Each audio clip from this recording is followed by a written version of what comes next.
Hi guys, and thanks for coming back to the channel.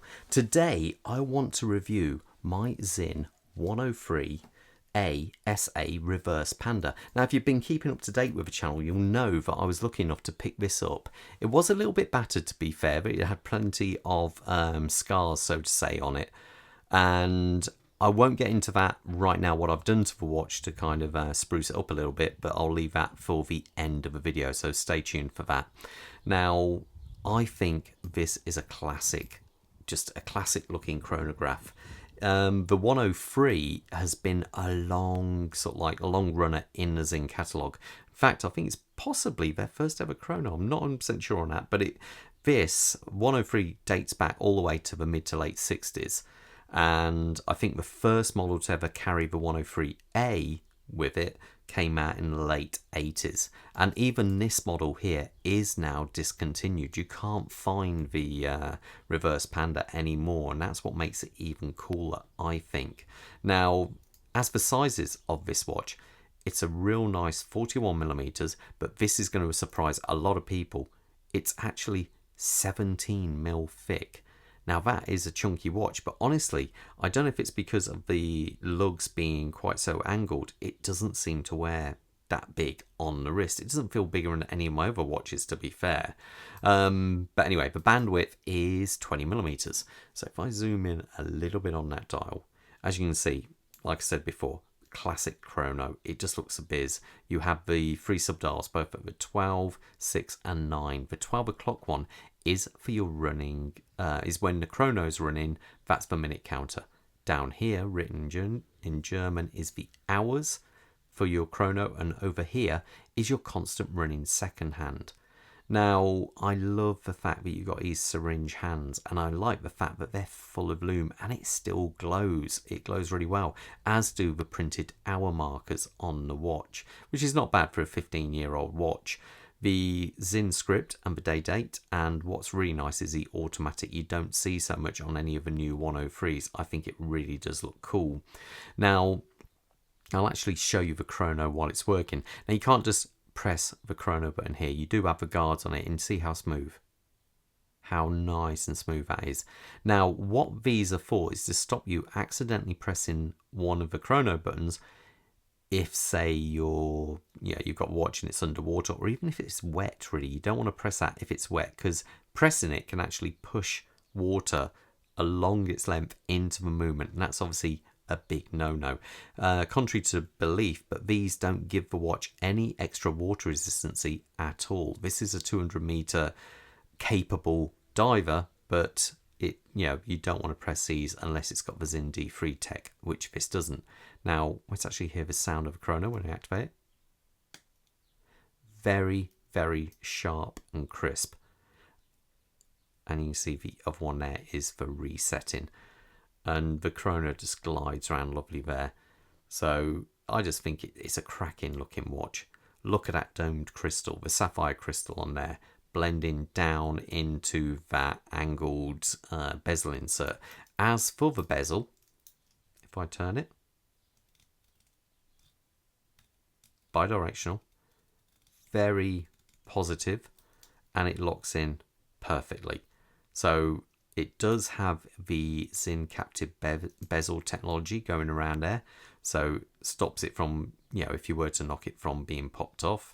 So that's no problem at all. It does have AR coating, but as I say, this one's been in the walls somewhat, and it has actually marked a little bit, but not the sapphire coating. We'll see the minute click over there. Let's wait for it. There you go. Lovely. So the case. Now the case is a polished affair. All a bit smudged up by my fingers. Now, this is one interesting thing. You see, as I said, has gone through the walls somewhat, but I kind of like that. Here, you have where the copper sulfide crystals should be. Now, the reason why this has a screw in there is when you were first to buy this watch, and it is actually on some of the other models, you have the option. You can buy it without the AR dehumidifying technology, and then you simply have the screw in there.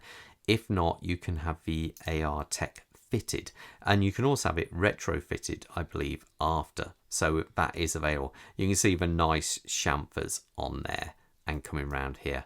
As I say, We have a screw down crown there, very positive, and that's the protectors for the crown, pushers there. Wind them back in so it looks a bit better. Now, if we come round to the bracelet, we have the Sinn H-Link bracelet on this model. And as we all know, I know you guys hate it, but I really don't mind it. We have the clasp there with micro adjustment. Now, on the back here, we have the classic ETA 7750, and it's just a classic movement. It's a real workhorse of a movement. It's a cam operated chrono. It has around about 48 hours of power reserve, and it has the famous 7750 wobble. So what I mean by that, if you sometimes have this watch on your wrist and you might move or do something quickly and you can feel the rotor wobbling on the back. And I think it is really cool because you feel like the watch is kind of, it's beating.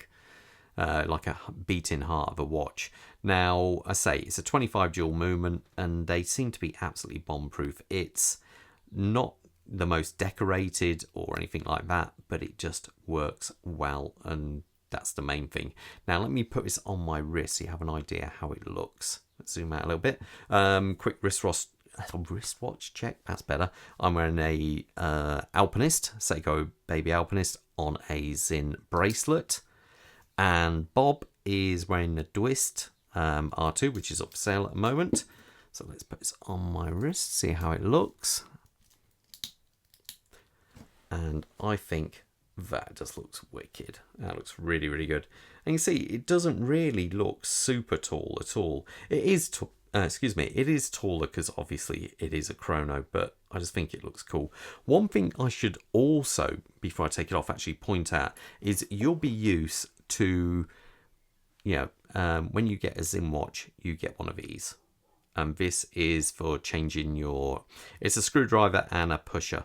And that's for altering the clasp, the spring bar in the clasp, and the screwdriver possibly for doing links. Now, being that this is a vintage model, it comes with one of these tools. Now, I have one of these already, which came with my Sinn EZM1, but they are different. Whereas my EZM1 has the pusher, and if I unscrew this, the screwdriver, this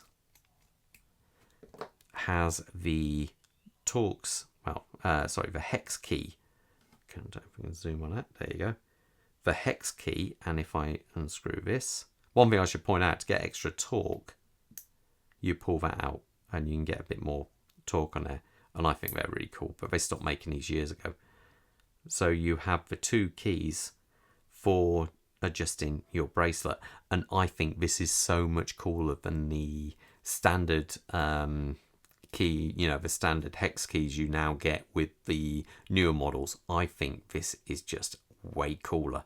So anyway, let me give you a quick rundown what I've actually done to this watch and what I have planned for it. So first things first, I changed the bezel insert on this watch. Now, this is the one which was on the watch, and it's a bit hard to see really, but it is kind of, there's some, nasty little marks here and there on it. It's not really, kind of really bad, but I changed it over for this because I had the spare Sinn insert. Now, the eagle eye amongst you may notice this has got a filled in triangle where this one hasn't. But when you go on Sinn's website, the actual dial where you see the bezel insert, when you see the library photo, is this one, not this. It can be changed over. You have to undo the screws. I dropped it in some like a degreaser to try and break the seal on it and got it out, but that's what you can do. The other thing I did was gave the watch a light polish. I know some of you are dead against that, but if you know what you're doing, it's not a problem. And as I say, I only gave it a light polish, so there's still some marks on there, but overall I think it just looks a little bit better. Another thing I did was replace the bracelet. Now, this bracelet actually is the one from my 104, and these are the 103 end links. I did rebrush the end links, so they look more in suiting, and just got rid of any marks on them, so that's all good. The old bracelet, you can see if I do the stretch on this, that is as far as you can turn it. That's it. Now if I show you the bracelet which is on there, which happens to be on this Alpinist, look at that. You can see how like the sheer gap between there. This has had a lot of use. There's nothing wrong with it, but I thought I'd rather have actually, before I took it off, I repolished the centers and brushed the sides, but it's perfect for my Alpinist. My 104, I'm now going to change and fit a fine link to it. So I'm going to be off to Sinn HQ in a couple of weeks, where I also plan to drop the watch off and have it fully serviced. I have regulated the watch. Now, when it's been on time grapher now, I think it's about 3 seconds, around about -3 seconds, but I can't increase it anymore. So it is what it is, but I'll have it fully serviced. And I'm thinking about changing the crystal. If I try and get it in the light so you can see what I mean. That's can you see like the kind of scratching on the AR? How it's just kind of scratched up a bit. Now, in where I film, it doesn't look too bad. But when you're out and about, like there, you can't help but seeing it. It does drive me a little bit mad. So I'm probably going to get a new crystal fitted to it and just have it serviced. So, it should look absolutely superb when I've finished. Not that it doesn't already. So that's what I've got planned for it, but just to let you guys know. Anyway, let me know what you think of this model. Do you think it's retro cool, or you just simply don't like it? So, okay. Let me know in the comments below, and I will see you in the next review. So all the best, guys, and you guys, and take care. All right, bye.